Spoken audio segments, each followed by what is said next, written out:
નમસ્કાર, અમારી news channel news for Kathiawad ને લાઈક કરો, શેર કરો અને સબસ્ક્રાઇબ કરો. News for Kathiawad. નમસ્કાર. આજ સાંજના 6 વાગ્યા સુધીમાં મહાનગરપાલિકા દ્વારા ગટર ઢાંકણાઓને રિપેર કરવામાં નહીં આવે તો સાંજના 6 વાગ્યે ઝાંઝરડા રોડ પરનો રસ્તાને ચક્કાજામ કરાશે. જૂનાગઢમાં તંત્રની બેદરકારી કારણે એક નિર્દોષ આશાસ્પદ યુવાન મોહિત દીપકભાઈનું અકસ્માતમાં ગંભીર ઈજા થતાં મોત થયું હતું. ત્યારે આવી દુર્ઘટના દ્વારા ફરી કોઈનો ભોગ ન લેવાય તે માટે થઈ આવા ગટરના ઢાંકણાઓને તાત્કાલિક અસરથી રિપેર કરવામાં આવે તેવી લોકમાંગ ઉઠી છે અને આ મુદ્દે આમ આદમી પાર્ટી દ્વારા મહાનગરપાલિકાને અલ્ટિમેટમ આપવામાં આવ્યું છે અને આજ સુધીમાં ઝાંઝરડા રોડ પરના ગટરના ઢાંકણા રિપેર નહીં થાય તો સાંજના 6 વાગ્યે મોટી સંખ્યામાં લોકો ઉપસ્થિત રહી ઝાંઝરડા રોડ રસ્તાને ચક્કાજામ કરશે તેની મહાનગરપાલિકા તંત્ર અને પોલીસ તંત્રના અધિકારીઓએ નોંધ લેવી તેમ આમ આદમી પાર્ટીના તુષારભાઈ સોજિત્રાએ જણાવ્યું છે.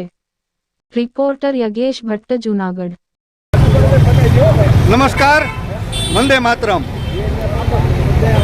ઝાંઝરડા રોડમાં ગઈકાલે ઘટેલી ઘટના અને હવે જૂનાગઢની જનતા હકીકતે રસ્તા પર. આ વિડીયો ક્લિપ મારફત જૂનાગઢ મનપાને આજે સાંજે 6 વાગ્યા સુધીનું અલ્ટિમેટ આપવામાં આવે છે ઢાંકણાઓ રિપેર કરવા બાબતે.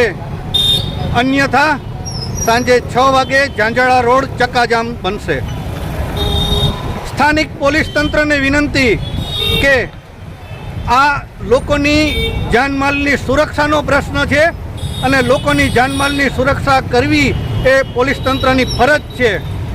જ્યારે બંધારણીય હક મેળવવા માટે લોકો મેદાન પર આવે છે ત્યારે પોલીસ તંત્રએ એમને રક્ષણ આપવું પડે એ એક એમની જવાબદારી છે.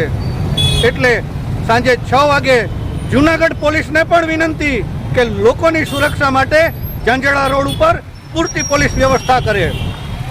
જો મનપા સાંજે 6 વાગ્યા સુધીમાં ઢાંકણાઓ રિપેર નહીં કરે તો ઝાંઝરડા રોડ ચક્કાજામ થશે. જય હિન્દ, જય હો જૂનાગઢ.